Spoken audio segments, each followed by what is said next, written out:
మన ప్రభువును రక్షకునైన యేసుక్రీస్తు నామంలో ఈ వీడియోని వీక్షిస్తున్న మీ అందరికీ ప్రైజ్ ద లార్డ్.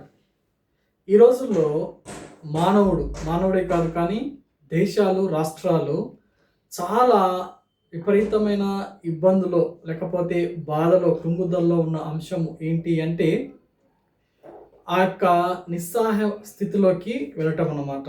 ప్రెజెంట్ జరుగుతున్న సిచ్యువేషన్స్ లోకంలో అది దాడులు కావచ్చు, లేకపోతే అన్యాయం కావచ్చు, లేకపోతే ఈర్ష్య కావచ్చు, పగలు కావచ్చు.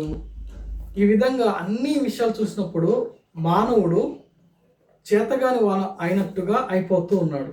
కారణం ఏంటి అంటే ఆర్థిక ఇబ్బందులు, లేకపోతే సామాజిక ఇబ్బందులు, లేకపోతే ఈ యొక్క లోకంలో నివసిస్తున్నప్పుడు చుట్టుపక్కల నుంచి వస్తున్న అనేకమైన శ్రమలకి మానవుడు ఇక నేనేం చేయలేనులే అని చెప్పి సర్దుకుపోవడం, లేకపోతే అడ్జస్ట్ అవ్వడము స్టార్ట్ చేస్తున్నారు. ఇదే గొప్ప సవాలుగా మారింది.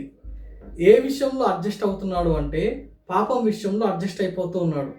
ఈ చిన్న పాపమే కదా, ఇది కూడా చేయకపోతే ఈ లోకంలో మనం ఎలా సర్వైవ్ అవ్వగలము, ఈ చిన్నదే కదా, ఇది చేయకపోతే మనకి ఏంటి అని చెప్పి చిన్న జిల్లా నుంచి, లేకపోతే చిన్న ఊరు నుంచి, చిన్న ప్రాంతం నుంచి దేశాల దాకా ఏదో ఒక విషయంలో కాంప్రమైజ్ అనేది అవుతూనే ఉన్నాయి. అదైతే బాగానే ఉంటుంది, కానీ మానవులు కూడా దీంతో పాటు మారిపోయి పాపంతో కాంప్రమైజ్ అవుతున్నారు. అలా కాంప్రమైజ్ అయిన తర్వాత ఆ పాపం ద్వారా వచ్చిన జీతం ఏదైతే ఉందో, శ్రమ, ఇబ్బంది, బాధ, ఇవన్నిటి చేత మళ్ళీ మానవుడు కృంగిపోతున్నాడు.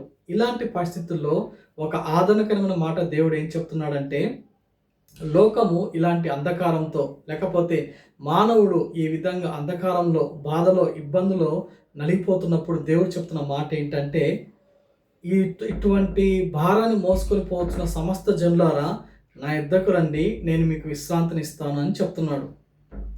ఏమంటున్నాడు యేసయ్య అంటే, ఎవరైతే ఈ యొక్క ఇబ్బంది కొలిమిలో, ఎవరైతే అడ్జస్ట్ అయిపోయి ఇక ఆ పాపం ద్వారా వస్తున్న జీతాన్ని అనుభవిస్తూ బాధపడుతూ ఉన్నప్పుడు దేవుడు ఏమంటున్నాడంటే, నా యొద్దకు వస్తే నేను ఆ యొక్క పాపాన్ని తీసివేసి నీకు ఒక మంచి జీవితాన్ని ఇచ్చి, అడ్జస్ట్ లేకుండా, లేకపోతే పాపంతో కలవకుండా దేవునితో కలిసే విధంగా, దేవునితో సహవాసం కలిసి దేవునితో నడుస్తూ దేవుని యొక్క ఆశీర్వాదాలు పొందుకుంటూ ఎలా జీవించాలో దేవుడు తెలియచేస్తాడు. ఎందుకు అంటే ఈ లోకంతో పాటు అడ్జస్ట్ అయిపోయి వెళ్ళిపోతూ ఉంటే స్టార్టింగ్లో బాగానే ఉంటుంది, తర్వాత సంతోషం ఉంటుంది, కానీ చివరికి అది దేని తీసుకెళ్తుందంటే నరకానికి తీసుకెళ్ళిపోతుంది.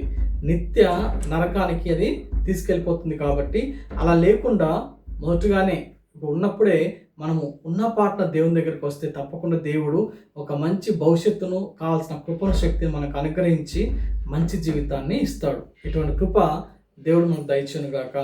ఆమేన్. Praise the lord.